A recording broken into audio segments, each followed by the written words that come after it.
30% of Gen Z are choosing not to attend universities. So in alignment with the level of uncertainty is a level of choosing alternative pathways as well, alongside the cost of living and all of the challenges that Gen Z are facing. Yeah. That's the level of empathy and compassion we need to have. Just model exactly what it means to be regulated emotionally, mentally, and understand your emotions a little bit more. Because like young people now, we can all agree that we're more emotionally illiterate than we've ever been before. The stereotypes we put on Gen Z, the stereotypes we put on Gen Alpha, come from this idea that previous generations have always had a roadmap. They've always had signposts as to what and when we should be doing things. When we get employed and we buy a house and we get a mortgage. Podclass acknowledges the traditional and true custodians of the land we meet on here today, the Wurundjeri people of the Kulin Nation. We're grateful to be here.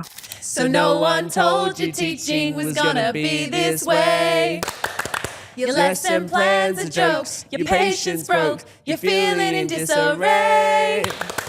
It's like you're always stuck in report writing, when it hasn't been your day, your week, your month, or even your school year. But I'll be here for you When the students start to riot, I'll be here for you. even if your coffee has gone cold. I'll be here for you, 'cause you're there for them too. Hello and welcome back to Podclass. You are joined, as always, by your friendly neighbourhood spider people. My name is Sky.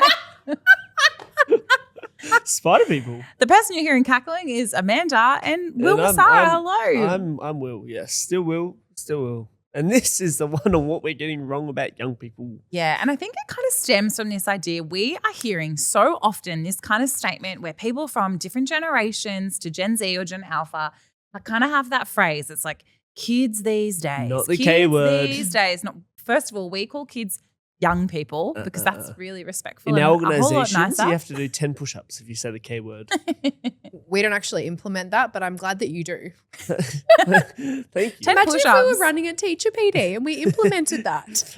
10 push-ups. All those teachers would be ripped. And they'll never forget you. It's a good marketing strategy. So we are talking about what we get wrong about young people. And I guess it's because there are so many misconceptions. There are so many stereotypes that kind of get thrown around and put onto this generation. And I guess we all have quite an investment in the next generation, both in our businesses and also personally, in our personal lives. Is that what you're going to say?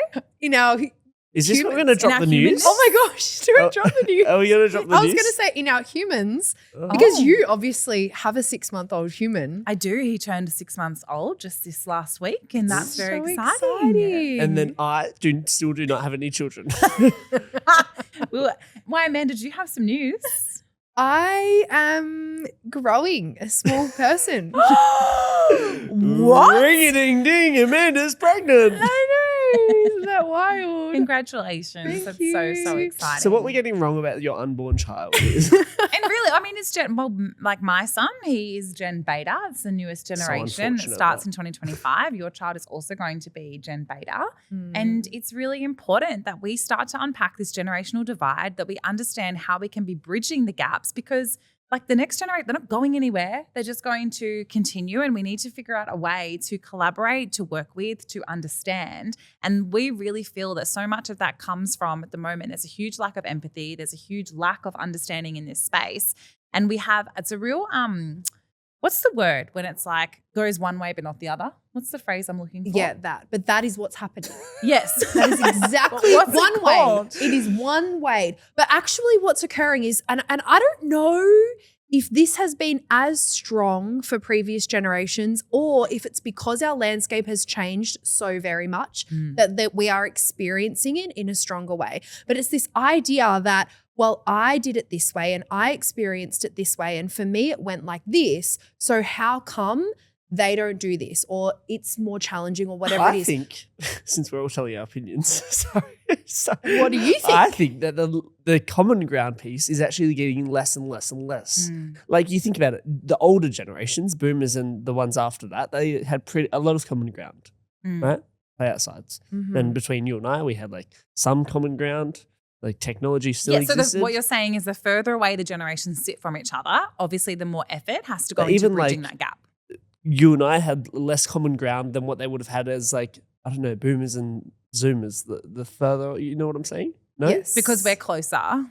Yes. Yeah, but I get like, what you're saying. But And like you a have- boomer and that generation next to it, they would have been real close to each other back in the day. Well, I think We there's have a wider more- gap, but me and Gen Alpha are going to have an even wider gap. Yeah, because of the And way then Gen that- Alpha and Gen Beta are going to have an enormous gap. And I think, yes, excellent. And we've discussed gaps a lot, and that's really wonderful. And let's discuss bridging those gaps. But I think the gaps, the size of the gaps is what is leading us to be engaging in ways that are quote unquote wrong. Like we're getting it wrong. And I guess the stereotypes we put on Gen Z, the stereotypes we put on Gen Alpha kind of come from this idea that previous generations have always had a roadmap, right? They've always kind of had signposts as to what and when we should be doing things. We've when to get a job, what it looks like. We finish school, then we go to university, then we get a job and we get employed and we buy a house and we get a mortgage and we settle down. And it was kind of all of these things, these expectations that were societal expectations, but they were kind of there in terms of signposts as to what to expect. But and I these challenge generations that. I don't think that these generations have that, and it's But different. I disagree. Well, I don't disagree. I agree with you, but I don't think it's much different. To like you as a generation would have had the same level of stereotypes, right? But I think societally it looks different because the climate has changed so much. So we don't live in a time of economic stability. We're living in a time of climate crisis. We're living in a time with all of these other pressures that this generation didn't ask to inherit, that maybe they, yes, certainly were present. Like I'm a millennial, that were present in that era. I was far less aware of them though because of media and because of how the world communicates in terms of news. I think it looks very different now for our Gen Z But and I Gen still Alpha think the landscape. themes of like young people are lazy, young people are unmotivated has always existed. Like if you go back to Yeah. the philosophers back in the day, like well back in the day, they're like, oh, young people are like troublemakers because they're challenging what was normal and expected. Well, yes, and it's also just amplified, I feel, more so than ever Is before. it amplified or are we just more exposed to it? Which I think is the I same think it's thing. I think it's amplified because, but I think Gen Z actually have less of a willingness to, I don't know how to describe it, fall in line. But this was in the pop it. 90s. They like falling out of line was liking jazz music and smoking. Like that's what young people were doing to step out of line. It just looks different. But now Gen Z And we are had like the rise questioning- of the troublemaker in the 1900s. Okay, excellent.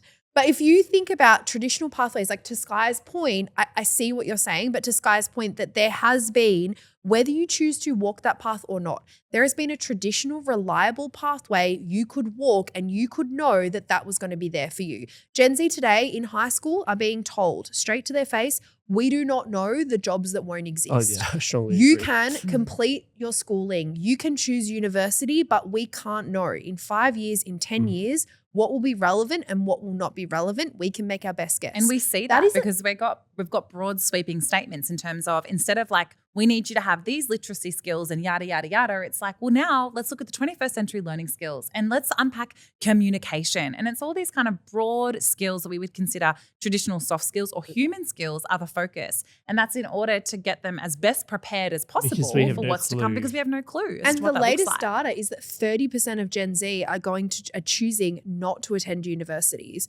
So in alignment with the level of uncertainty is a level of choosing alternative pathways as well. So that it's like, imagine that level of uncertainty, right? Alongside the cost of living and all of the challenges that Gen Z are facing. And I think that's the level of empathy and compassion we need to have in order to have these conversations. So I think that's one of the first things then that we're getting wrong about this generation is that they're not motivated or they're not driven or they're not determined or they're lacking resilience, like all of these things, when really their pathway just looks so incredibly different. I would almost argue that this generation is going to have some of the biggest amounts of resilience that we've ever seen because they will be the ones that are really at the forefront of so many, I hate using that term after COVID, but unprecedented events in their lifetime.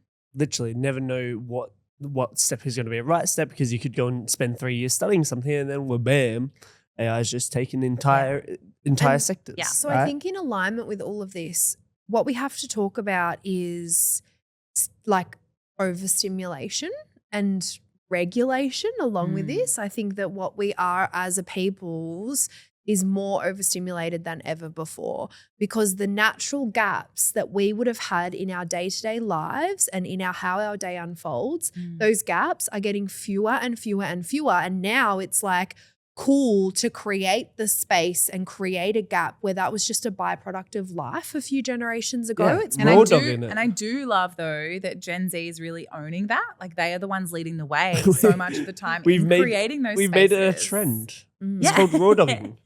Yeah. Because they're so intelligent. And this is the So you thing. raw dog a flight means you don't have any audio, you have nothing. wow. Have you not heard that phrase before? No. Welcome to this generation. Raw dogging a flight. Oh my gosh. No music, no TV. Flights are you so just stare there. productive Yeah. though. And I think, I mean, the other stereotype that I really hate and what I think we're getting wrong is that this generation is so often labeled as being really fragile or being seen as being snowflakes. And I really dislike that terminology and that label because of all the things we've mentioned, is that they are navigating terrain that has never been navigated before. And so I don't know if you can call someone, a snowflake or someone fragile for that. And we know, like UNICEF, there was some data that came out and it's something like 60% of Australian Gen Zs say they are currently feeling overwhelmed by global events. 60%. And it goes to like we are absorbing more information in a day than what we did in a lifetime 100 years ago. So you want to take all of the realities of today and all of the uncertainties and combine that with global literacy on a daily basis. Like we were not built to absorb all the horrible things that are happening across the world every day. And they're also processing that, and the expectation is to process that in a more public way than ever before because of, say, social media platforms or presence or whatever it is. Like if you go like MIA on socials, your peer group checks in with you and asks where you are, what's been happening if you're not, you know what I mean? So it's like we're also expected to be processing in real time the pressure and the expectations that all of these things are causing too. I think another thing we're getting wrong is we hear it all the time because we are supporting adults to be prepared and equipped with the latest tools and strategies to support young people every single day. And what we hear constantly is they can't handle stress, they're not resilient, right? Which is kind of a similar to the point you were just making. But what we are finding in the research that we're doing is actually that stress is just being read and perceived in a different way, and that millennials and older generations have created that perception. And the difference is that we can either see stress and see stressful, like healthy, stressful opportunities as a threat or as a challenge. And what is happening is stress is being seen much more as a threat, which means our whole system fires in response to that in a different way. And we have statistically less access to our internal resources to manage it than when stress is seen as a challenge. So what we can do, rather than labeling young people as with an inability to handle stress, is we can respond with support to read stress and acknowledge that these kinds of healthy stresses and navigating them is part of life. Which is exactly what we talked about in the mental mindset episode a couple of episodes ago. So if you haven't listened to that episode, it's a really good space to kind of unpack and understand how we can still hold high expectations for our young people, but also be offering them really high support too. If you are looking to support the young people in your school or your community to develop their public speaking skills, Youth Engagement Project facilitates public speaking workshops for young people. We follow our 4C public speaking framework, where we explore courage, communication, clarity, and connection, the skills and tools aligned with all 4 of those C's that are essential for effective public speaking skills and communication in general. Give us a call or send us a message. So what do young people actually need from us? Great question. It's a great question. Wilson, It's a you million-dollar are a young question, person. actually. Like what do you need? Like as our Gen Z voice in this space, what do we need? I think that there's firstly a level of empathy, but also understanding, but also let's not compare your generation, and we won't compare our generation to your generation, because We don't want to be hearing that back in my day No. rhetoric all the Because time. like, think about Or it. if you just ate out less, you could buy a house. Not helpful. No, I can't because I have a student loan because I have to pay for uni. Anyways. Okay. I've had this conversation. I mean, I'm a millennial. I'm still having this conversation of if you just stopped paying rent and bought a house, you could just use the money on rent to buy a house. I can't. Just doesn't really work like that. So young people don't want that conversation. No. It doesn't work. We don't need that. The They're other also thing that well we aware of the stress they're under too. Yes. And if I can just share like a distinction, which is we're not saying young people don't want to hear stories and learn about, other generations and other experiences. But not for the purpose of making a young person feel bad, feel wrong, or feel like 100%. They're very, very different. So we need to consider where are we making assumptions and judgments instead of asking questions and listening, right? Because that's that empathy piece, building piece. If we are making assumptions in a space, we need to check ourselves. Like when we have a thought or when we go to share something or take an action, check ourselves and consider, is this coming from an assumption or is this coming because I've sat and I've listened and I've asked and I've gotten curious? So I feel like curiosity over judgment is a huge principle that we can be implementing. Every day of the week. Imagine the difference in our schools. Imagine the difference in our communities if adults led with curiosity first instead of judgment. Imagine. And then I think another thing that is like very, very vital is like just model exactly what it means to be regulated emotionally, mentally, and understand your emotions a little bit more. Because like young people now, we can all agree that we're more emotionally literate. We're more emotionally literate than we've ever been before. We can name our 100%. emotions. So we mildly expect somewhat the same from you too. Yeah. And we have to remember too that like autonomy is so important. So being able to give volition, to be able to have choice, all of those kind of things, we know what it feels like when those things are removed from us. And it's no different. The experience is the same for our young people. So let's make sure that anywhere we are able to, we're making sure that that autonomy is really present. Young people don't need to be micromanaged. No. And if a million people, young people, aren't engaged in your classroom or your workplace or whatever it is, the likelihood of it being the young person's fault is low. It may be time for you to shift it up. It's feedback. And on that note, we talk about relational safety when we're working with adults as well. And we speak about the fact that is, we need to prioritize relational safety over control. They're really different things and how they play out is really different. Control says, I have power over you. Relational safety says, I'm here, because young people still need safe adults to hold boundaries, to hold expectations, to hold them. Like it is essential. But relational safety says, I'm here, I'm listening, I've got you. Instead of, I'm here to control and also the situation. remain consistent on the boundaries as well. Like they can't be here one week and then change 400 meters the next week, because that just breaks more trust too. Yeah, 100%. Yeah, and boundaries are safety, and we know that, and we can definitely. I know we've unpacked that previously, but it's just such an important reminder. I suppose in terms of like takeaways and action points or things to remember about this generation is, next time we are in a situation where we find ourselves making a judgment about young people, rather than asking the question, why are young people like this, or why do they do this, and get curious instead and ask, well, what might they be trying to tell us, or what are they trying to communicate with us right now? And I guess if we're observing a behavior, let's say it's attention seeking, for example, rather than just labeling that as attention seeking and kind of having some judgment around it, if we believe a young person is quote unquote attention seeking, that means they are seeking connection. And so what can we do, and how can we support them, and how can we understand what connection that they are seeking and what they need? And that's the curiosity lens that is supportive over pushing them away. Like that's the difference ultimately.